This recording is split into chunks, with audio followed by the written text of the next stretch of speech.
사람들은 기술이 무한대로 발전할 거라 믿는다. 대부분의 미래 측에서 인간 기술은 무한대로 발전한다. 상상이 현실이 되는 것은 시간 문제일 뿐이지 기술적 한계가 아니다. 인공지능이 인간을 지배하고 자동차가 날아다닌다. 식사를 대체할 아렉이 개발되고 쇠고기보다는 대체육을 즐긴다. 미래학자들이 말하는 시대는 그렇다. 우리가 살아갈 미래는 천지개벽한다고 말한다. 의사와 변호사라는 직업이 사라지고 최첨단의 선두에 있는 직업들이 유망하다고 말한다. 내 생각은 다르다.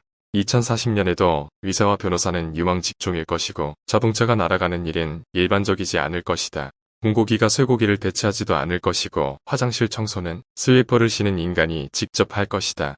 2040년에도 석유 시추 작업은 계속될 것이다. 지금의 유망 직종은 2040년에도 다시 유망 직종으로 분류될 것이다. AI에게 직장을 빼앗기거나 인류가 지배당할 일도 없을 것이다. 이유는 단순하다.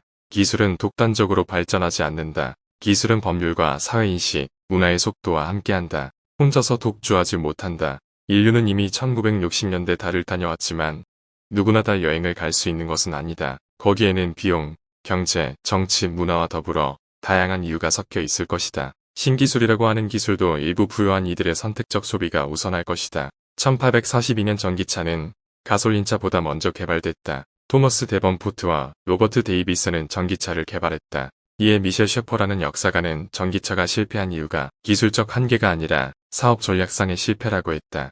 문명의 발전은 기술의 발전이 아니라 사업상 성공인 경우가 많다. 1904년 세인트루이스 엑스포에서 컵에 아이스크림을 담아 판매하는 가게가 있었다. 당시에 아이스크림을 담는 컵이 생각보다 빨리 동나게 됐다. 그러자 사업가는 옆에 있던 와플 판매업자의 와플을 보게 됐다. 와플을 둥글게 말아 자신의 아이스크림을 얹어 팔았다. 이것이 최초의 콘 아이스크림이다.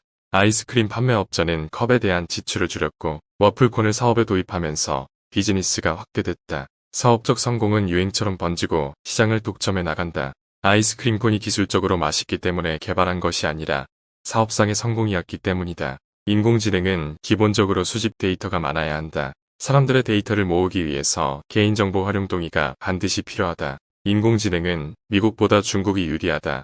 이유는 민주주의가 넘지 못하는 인권의 벽을 사회주의 국가는 쉽게 넘기 때문이다. 실제로 중국 공안은 감시 장비를 구입하여 CCTV에 음성과 영상을 수집할 수 있는 장치를 부착한다. 세계에서 가장 많은 CCTV가 설치된 곳은 역시 중국이며 대략 2억 개가 넘는 CCTV가 있다. 중국의 한 레스토랑은 민간 업체임에도 불구하고 감시 카메라를 설치했다. 테이블당 2개의 감시 카메라를 통해 손님의 데이터를 수집한다. 이 수집된 데이터는 중국 본사로 전송된다. 명분은 소비자의 패턴을 파악하여 고객의 니즈를 분석하기 위해서다. 실제 중공은 2014년부터 사회신용체계 건설 계획을 운영하고 있다. 이를 통해 개인의 활동을 파악하고 개인과 기업의 점수를 매긴다. 신용점수가 높은 이들은 병원, 취업, 사회서비스 이용 등에 이점을 얻는다. 사람의 성향을 파악하는 인공지능 혹은 알고리즘은 많은 데이터를 수집하는 것으로 시작해야 한다. 여기에는 민주주의 국가가 넘지 못할 제도적 문제가 존재한다. 얼마 전 승차 공유 플랫폼에 대한 우리 사회 이슈가 있었다. 바로 터다 서비스다. 타다는 무허가 운송 사업이라는 택시 업계의 반발에 의해 큰 갈등이 벌어졌다. 기술이 가장 먼저 부딪히는 곳은 기존 산업이다. 에너지는 친환경으로 얻고 고기는 대체육으로 바꾸며 자동차는 날아가는 사회가 되기 위해서는 기술만 필요한 것이 아니다. SK는 울산 지역 화학산업 내에서 종사자 수의 55%, 매출 57%를 차지한다. 대한민국 축산 관련 종사자의 수는 16만 명으로 추산되고 자동차가 날아가기 위해선 관련 도로교통법 개정부터 있어야 한다. 이 문제는 기술적 문제보다 더 큰 문제일 수 있다. 기술은 소비자의 선택을 받아야 하고 경제성이 있어야 한다. 인공지능은 무한대로 발전할 수 있는 것이 아니다. 그것은 경제성이 있어야 운영 가능하다. 현대자동차가 인수한 보스턴 다이나믹스는 꽤 완성도 있는 로봇을 개발하는 공학기업이지만 경제성을 인정받지 못해 적자를 면치 못했다.